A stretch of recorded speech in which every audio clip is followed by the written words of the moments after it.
Ang tagal na naming hindi nakarating ng Manila. Simula nung nanggaling kami sa Singapore. Sa lahat ng mga nag-attend and nag-stay. Kaya nang merong mag-imbita sa amin na maging ninong sa kasal na gaganapin sa Antipolo. We took this opportunity para mamasyal at marating ulit ang Manila. At dahil hindi na namin kabisado ang Manila, umarkila na lang kami ng sasakyan na kabisado ang daanan mas pasikot-sikot sa Manila.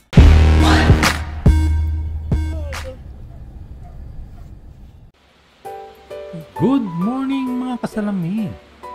Umagang-umaga alas 4, meron kaming lakad at kami pupunta ng Antipolo. Tana, samahan nyo kami.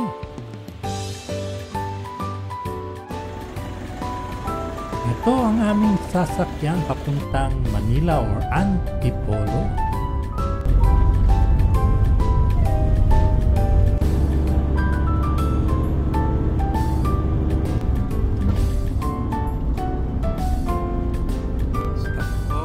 First adventure, stop over muna kami para mag-breakfast at medyo tomguts na ako at para mainitan ang aking sikmura, stop over muna tayo rito. Siguro naman mayroong mga masarap na kainan dito.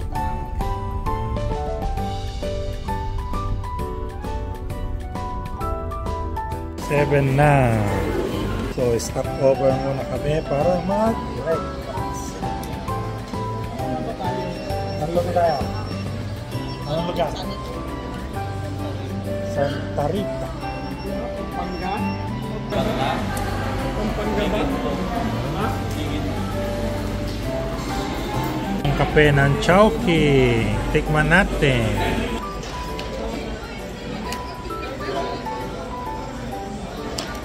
Okay, sarap. Mami. Pasit Canton, mami, at yung aming piloto na bago.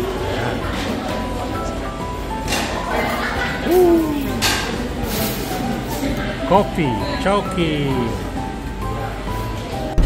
Balik biyahe ulit kami. Ang oras ay 7:35.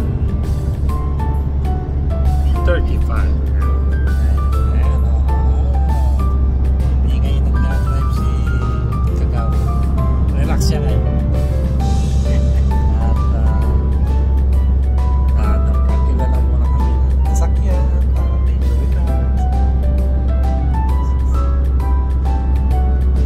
Ito si Gerald. Yan, pag gusto nyo bumiyahe, yan. Hindi nyo arkilahin. Ayos. Nasa Balagtas ba yun? Balagtas pa lang pala kami. Tanay, Antipolo. Ito kami sa Manila, Quezon City. Tagal-tagal din namin hindi nakarating na Manila. Mula nung bumalik kami na Singapore. Ayan, ngayon lang ulit.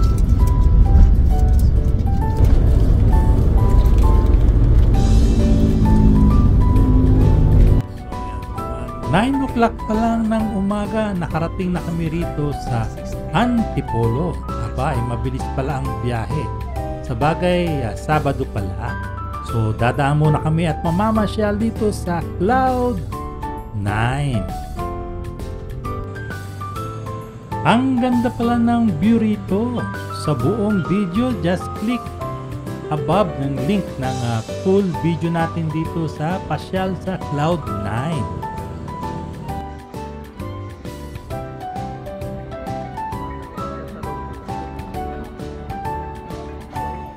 Nakyan naming sasakyan dito kasi kabisado niya ang Manila at Tanay. Ayos.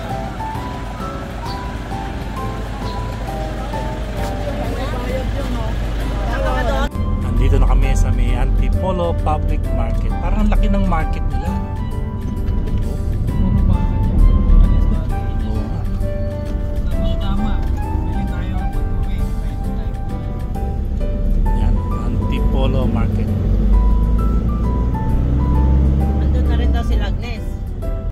na rin kami narito sa hinulugang taga-taktak ay taktak. At dahil super aga pa bago pumunta kami sa kasalan, ay dumaan naman kami rito sa hinulugang taktak.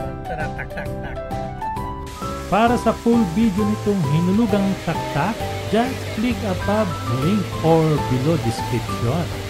At mag-enjoy tayo sa hinulugang taktak. Matapos mamasyal sa hinulugang taktak, hinanap na namin itong La Huerta kung saan dadausan ang kasal. Sana silipin muna natin.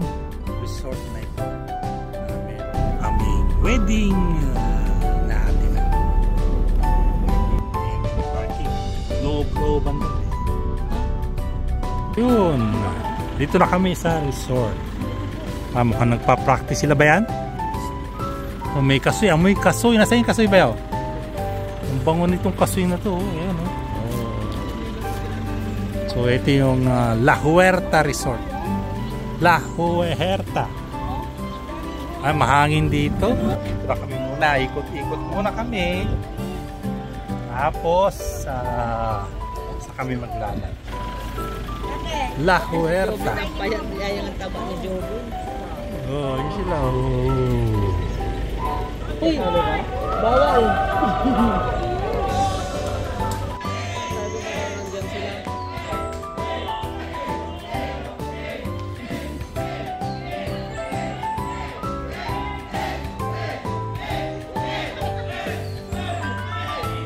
Matapos naming ikutan tong La Huerta, ay hanapin na namin ang aming Airbnb at tapos maghahanap kami ng makakainan ng aming lunch. So dito na kami kakain sa Dampa sa Antipolo.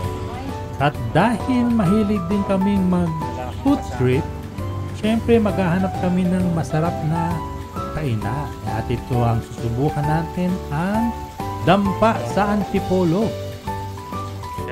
For full review nitong kainan to, just click above link at description below.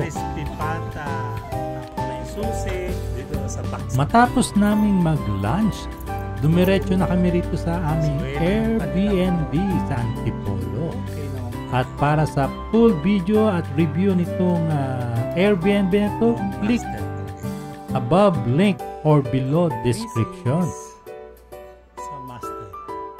Na yung wedding na kami sa reception sa pika-pika daw. Hindi ako nakapag-video doon kasi para sa photographer lang. Yan, misis ko. Ganda-ganda.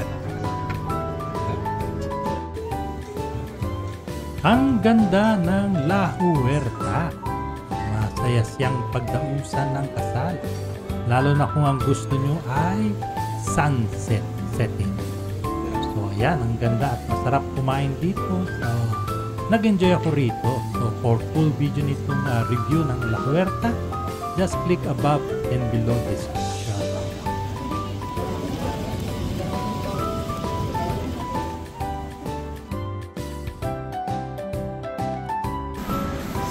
Yun, tapos na yung aming stay dito sa Airbnb namin dito sa Antipolo.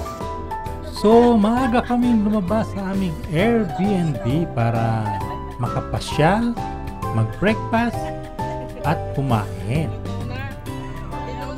Tapos naman daw kami sa McDo. Malaki ang parking space. McDo. Oo.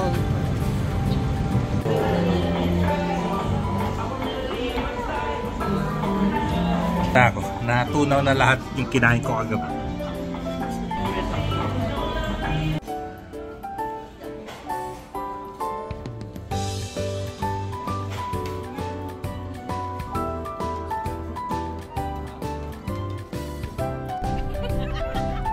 After breakfast, may pinuntahan kami upang samahan kami sa another trip na papasyalan namin. Kaya kasama na namin sila Agnes, si Freddy at yung dalawang mga abay.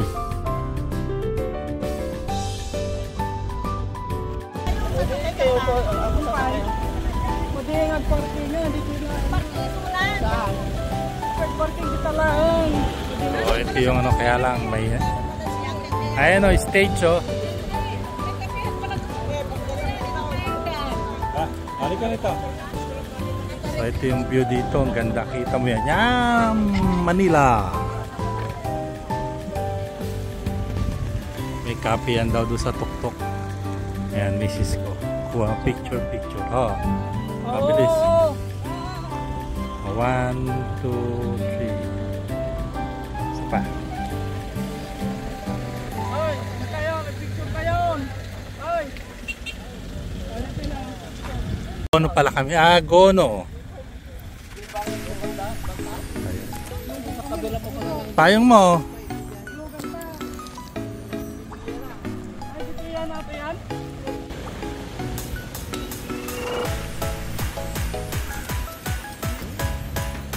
Hila.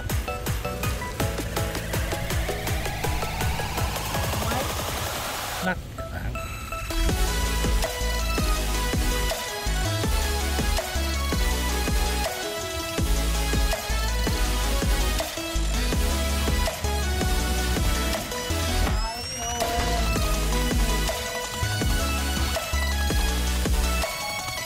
After me, oh, sky view. We made it.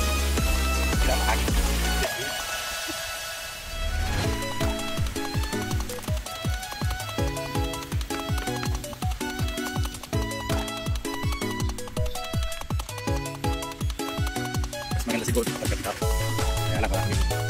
Ako, nagkakanda.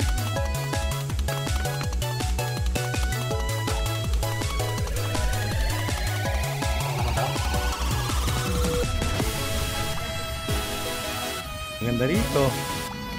Mainit nga lang. So yun, kape Hingahan. Okay ah. Kape, marami namang kainan dito. Unlimited rice, kaya lang sarado pa. Spot grill. Sabi nila marami raw tao dito paggabi. So dito na tayo sa may kape.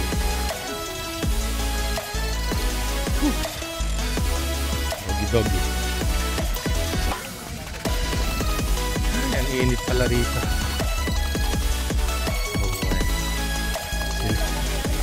Silipin lang natin mo.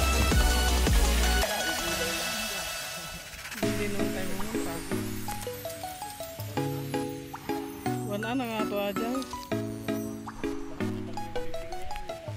Siguro itong mga ano to ay ang viewing deck ng view.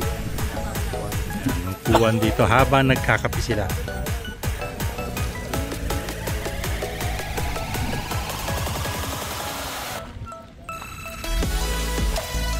Yun. Walang view. Saan pa? Ayan sila. Nalimitan sila. Nasa lilig.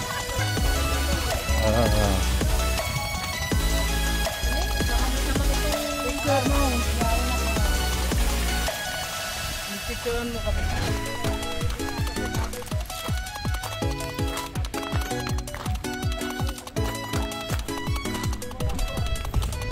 Siya muna.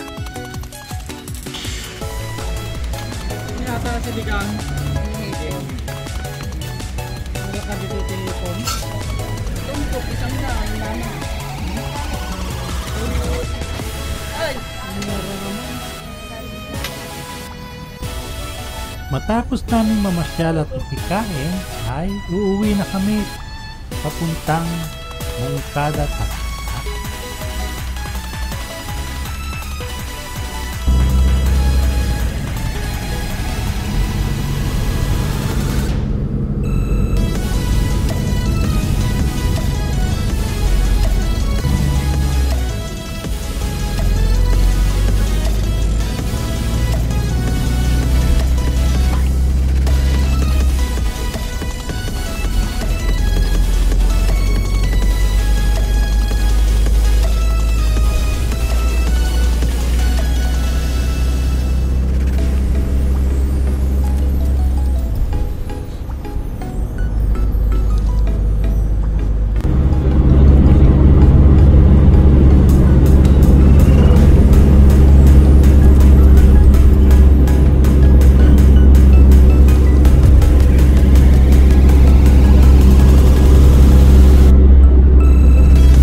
Yan, uwian na.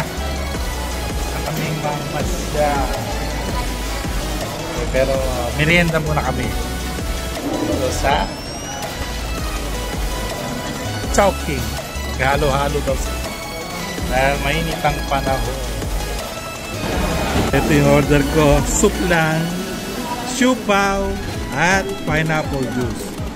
Ayun daw. Ano yung sa kanya dapat? Kanton naging 1 ton. Ayos. Misis sila halo-halo.